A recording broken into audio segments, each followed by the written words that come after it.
நீங்கள் தான் வச்சுட்டு இருக்கீங்களா? ஆமாம் மேடம். அப்படியா? இப்போ எங்க உங்க அம்மா வீட்டோடவே இருக்கீங்களா? அம்மா வீட்லயே வந்து இருந்துட்டேன் மேடம். இவ்வளோ நாளாக இருந்துட்டேன் நான். ஆ இப்போ அம்மா அப்பா இறந்துட்டாங்க.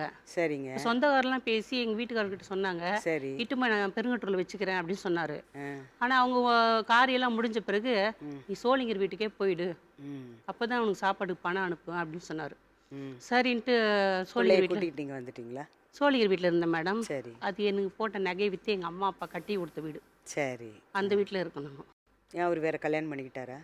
பண்ணினாரு. அதான் நகை கேட்டாங்க, அதான் 5 லட்சம் கேட்டாங்க. கேட்டாருங்க. அதனால அது இல்லைன்னொன்னே கொடுக்கலன்றதுக்காக குழந்தை கொடுத்துட்டு வீட்டோட போயிடும். 5 லட்சம் கொடுத்தா தான் வச்சுன்னு வாழ்வேன், இல்லைன்னா உன்னை வேற கல்யாணம் பண்ணிக்க விட மாட்டேன், வேலை செய்ய விட மாட்டேன், உங்களை உன் பிள்ளைய படிக்கிற வயசுல படிக்க விட மாட்டேன், என் பையனை படிக்கிற வயசுல படிக்க விட மாட்டேன். நீங்கள் அது எதிர்த்து எதுவும் பேசலையா? கேட்டாங்க எங்க அம்மா 5 லட்சம் என்னால் கொடுக்க முடியாதுன்னா, அப்போ கொடுக்கலன்னா உன் வீட்டை வச்சுக்கணும். எங்க அம்மா என்ன சொன்னாங்க, உனக்கு 5 லட்சம் என்னால் கொடுக்க முடியாது, உன்னை சோறு ஒன்றா போட்டுறேன்ட்டாங்க எங்க அம்மா. குழந்தைக்கு எவ்வளோ வயசு அது? அவன் +2 படிச்சுட்டு இருக்கான். 2 பேர் என்ன படிச்சிருக்கீங்க? நான் +2 மேடம். +2 படிச்சிருக்கீங்க.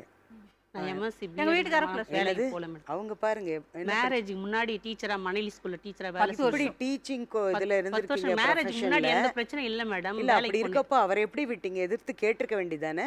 அவங்க வேற இதுல சூனியெல்லாம் பண்றாங்க, அதுல இதுவாயிடுது, எல்லாம் முடியல. என்னங்க இது? என்ன இருங்க, படிச்சவங்க என்ன பேசுறீங்க? அது என்னவோ மேடம் முடியல மேடம், எங்களால உடம்பு முடியல மேடம், சரியில்லை. கல்யாணம் ஆனதுலேருந்து உடம்பு சரியில்லை. இல்ல ஒரு அதுக்கு நிமிஷம். முன்னாடி marriage இல்ல முன்னாடி ஒரு teacher-ஆ வேலை நிமிஷம், ஒரு செஞ்சேன் நிமிஷம், ஒரே நிமிஷம்.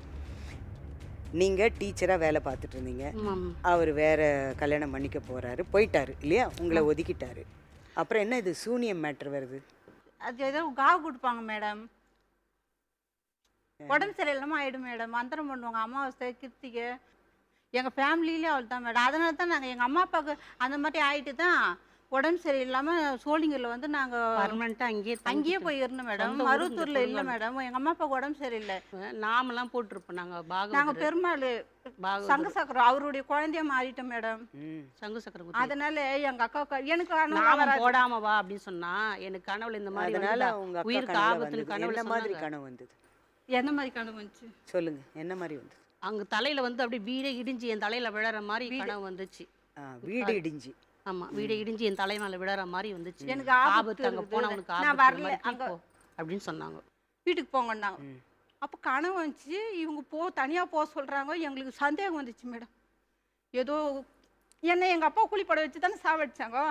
அதனால் நம்ம ஒரு நிமிஷம் என்னதுங்க திடீர்னு அது என்னென்னமோ சொல்றீங்க, அமானுஷ்யம் சூனியம் இதெல்லாம் சொல்லிட்டு நான் பட்டுக்கிறேன் கனவு மேடம். வந்ததுன்றாங்க. இப்போ என்னது புதுசா இது? பாகவதற்கெல்லாம் ஆபத்து வருதுன்னு முன்னாடியே சொல்லுவாங்க. சொல்லுவாங்க, முன்னாடியே வந்துடும் கனவு. உங்களுக்கு அது முன்னாடியே தெரியும்? ஆமாம், முன்னாடி சொல்லுவாங்க ஆபத்து வருது, ஆபத்து வருது. ஃபேமிலியில எல்லாருக்கும் இந்த எல்லாருக்கும் இல்லை, எங்கள் அக்காவுக்கு மட்டும் கொஞ்சம் சக்தி பவர் கொஞ்சம் இருக்கு. எனக்கு கூட வர நானும் பார்க்கறது தானே, எனக்கு வராது கனவு.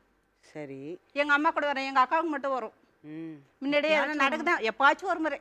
சரி. ஒரு ஆபத்துனா முன்னாடியே ஒரு ஆபத்து நடக்கும், அறிகுறி காட்டும். அறிகுறி காட்டும். அதுக்கு அதனால நான் என்ன பண்ணோம், எங்கள் அக்கா எனக்கு கனவு வந்துச்சு, நீ கோயிலில் தங்கமானா வீட்டுக்கே போயிடலாம் அப்படின்னு சொல்லிச்சு.